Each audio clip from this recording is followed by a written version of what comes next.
DOJ is weaponizing with the arrest of a congresswoman, Democratic congresswoman. Oh, give me a break. Did you see her? She was out of control. Did you address those days are over. The days of woke. No, I didn't.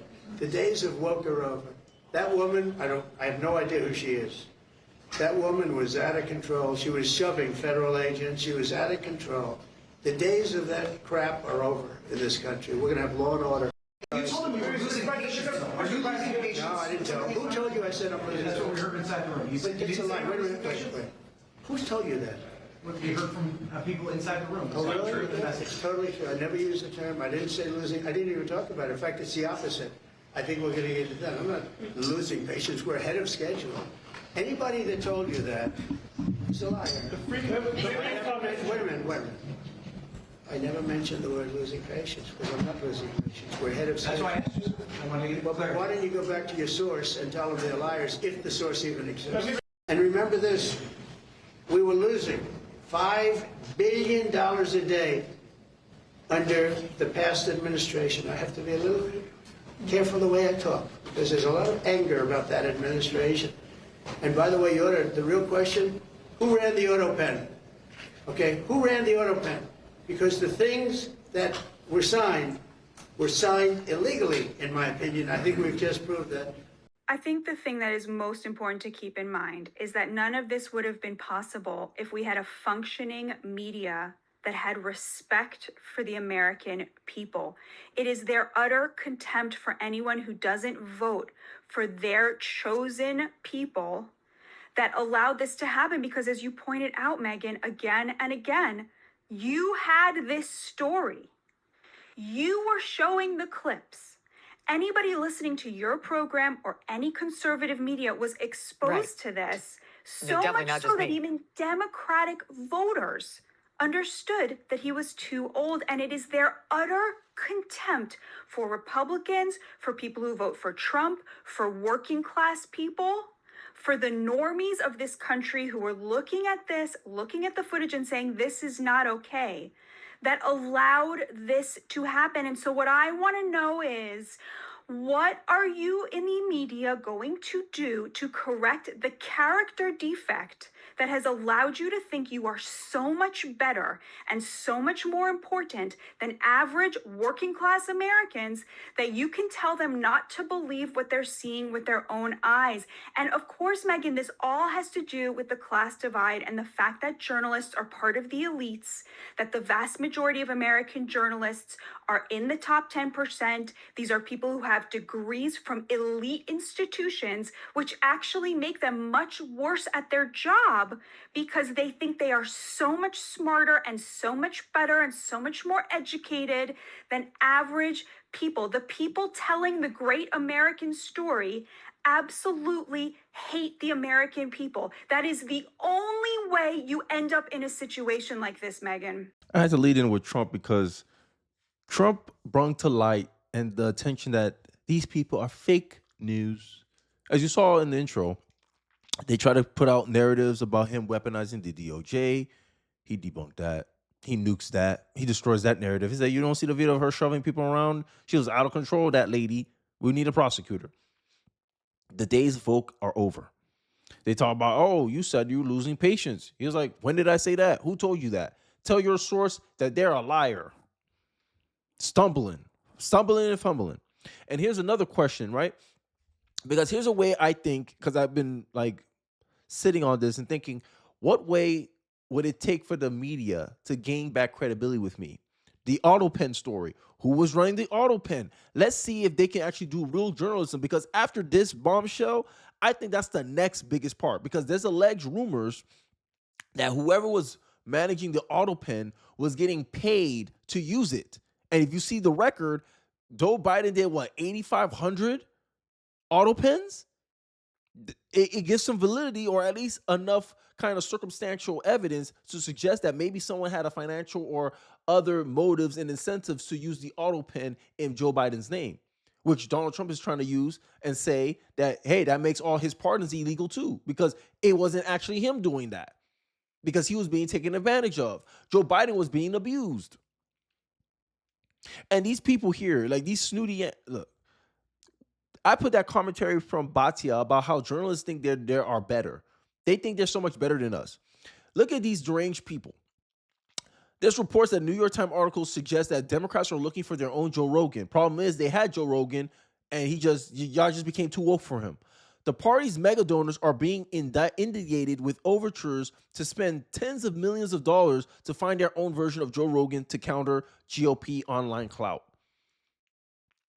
Do these people ever reverse engineer how these things happen? How did conservative media become so popular online?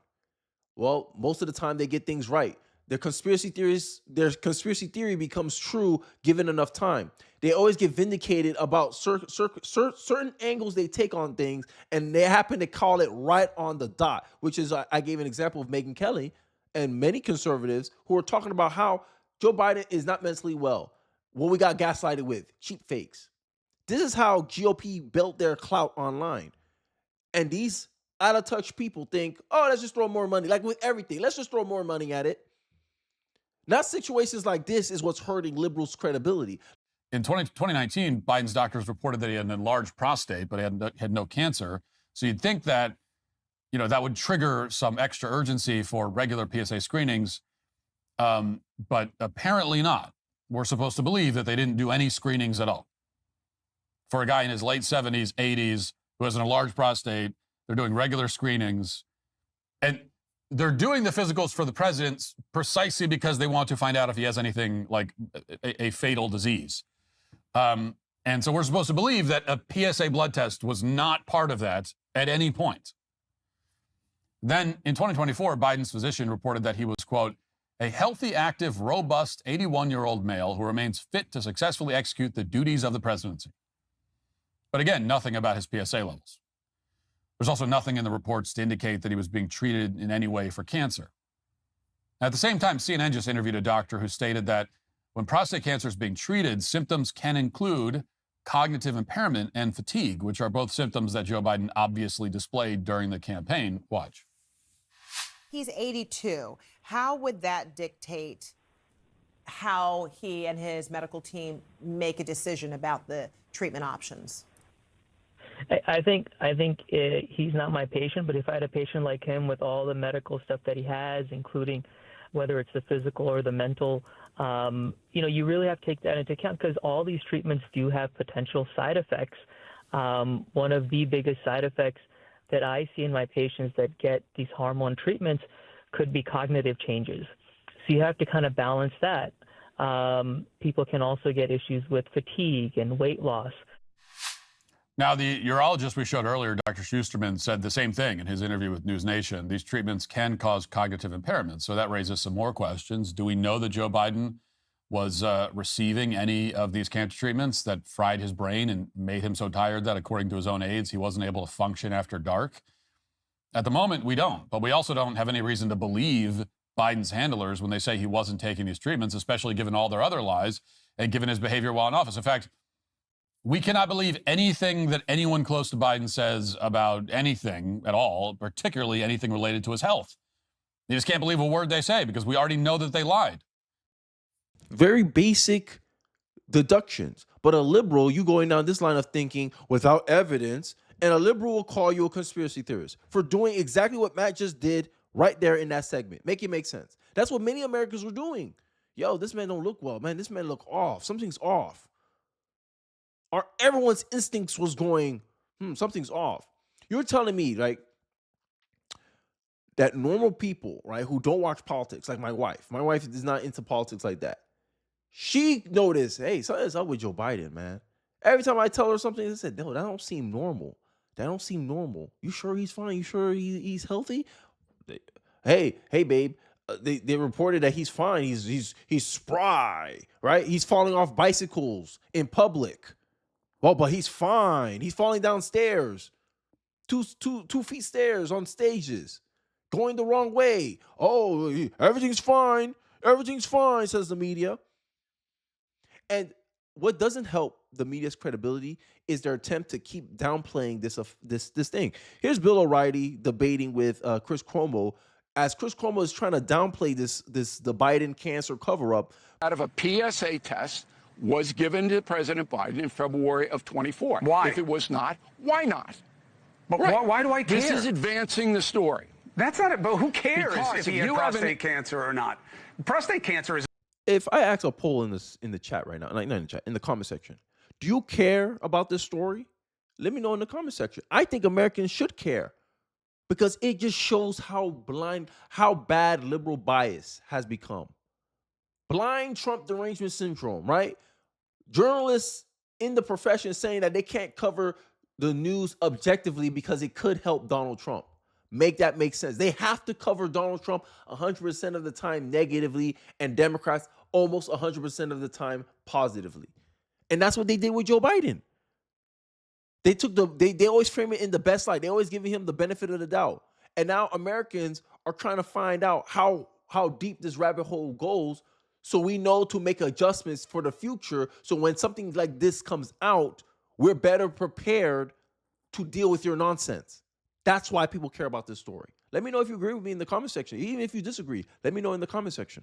Isn't debilitating. People work through the treatment. You have a 97% success rate. You don't think the American people have a right to know now? Their president has cancer? This is what you want to spend time on when you got Kristi Noem doesn't know what habeas corpus means, but I got to talk about Biden's fundament? Now we got to go into Kristi Noem. Yeah, because it matters, Bill. That the American matters. people.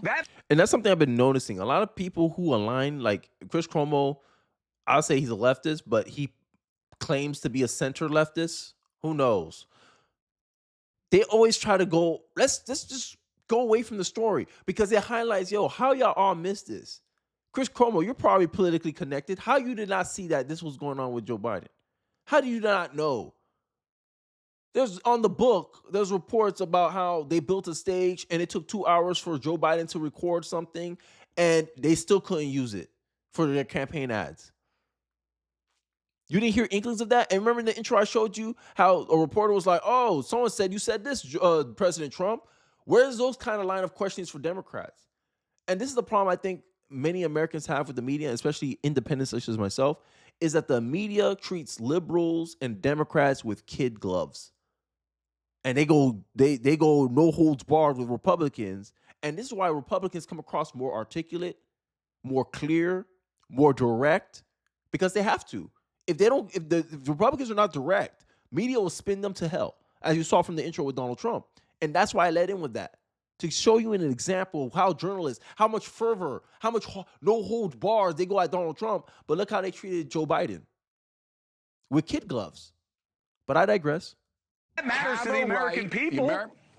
Come on, Bill. Give me a chance here. Do another segment on it.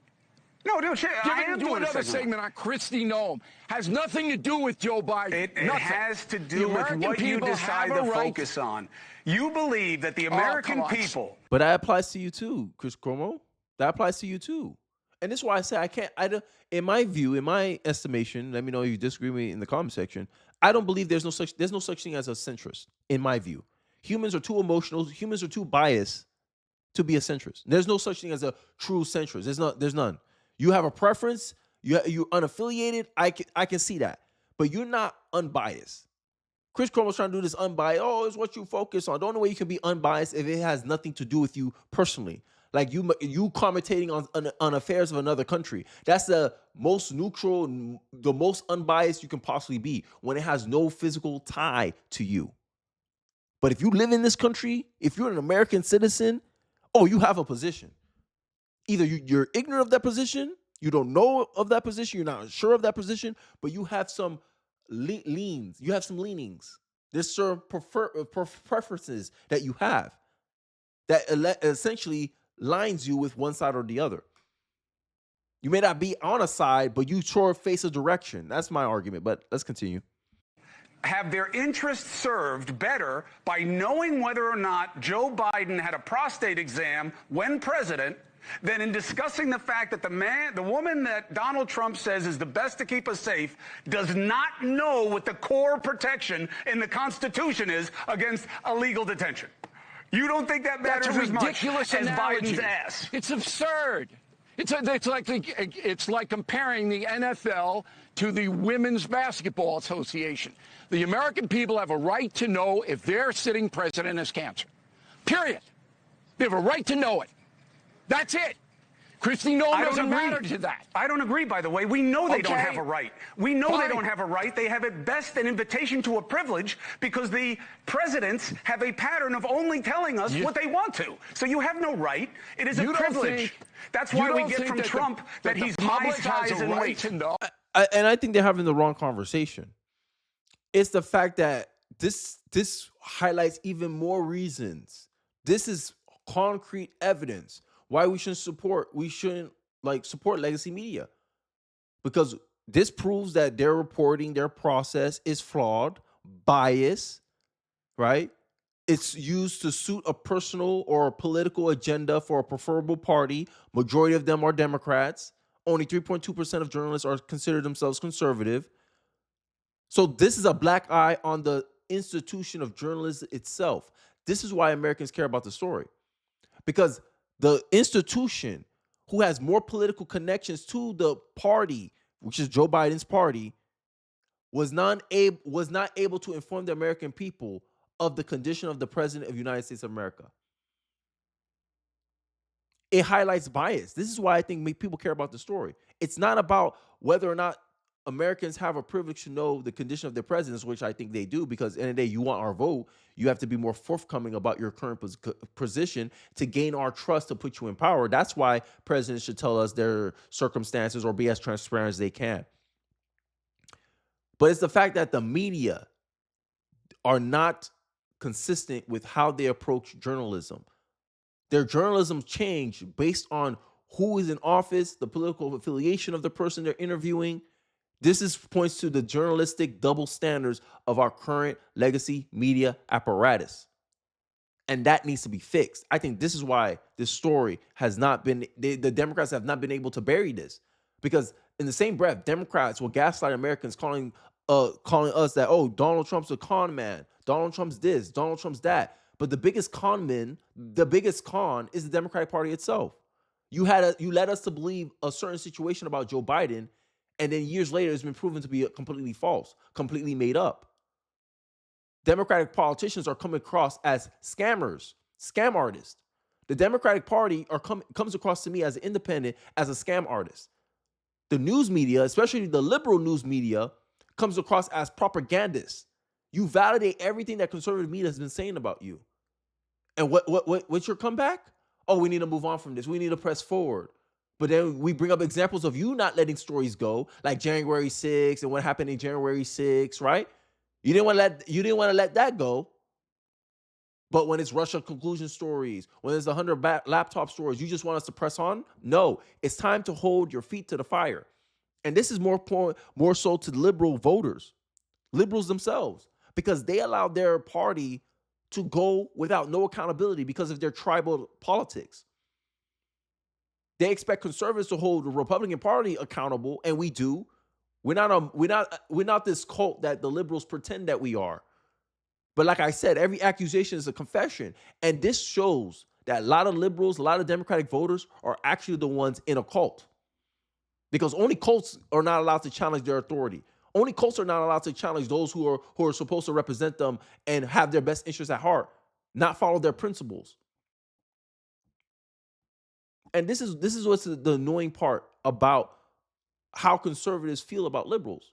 Because all conservatives want is a two-way street. How you treat me is how you should treat yourself.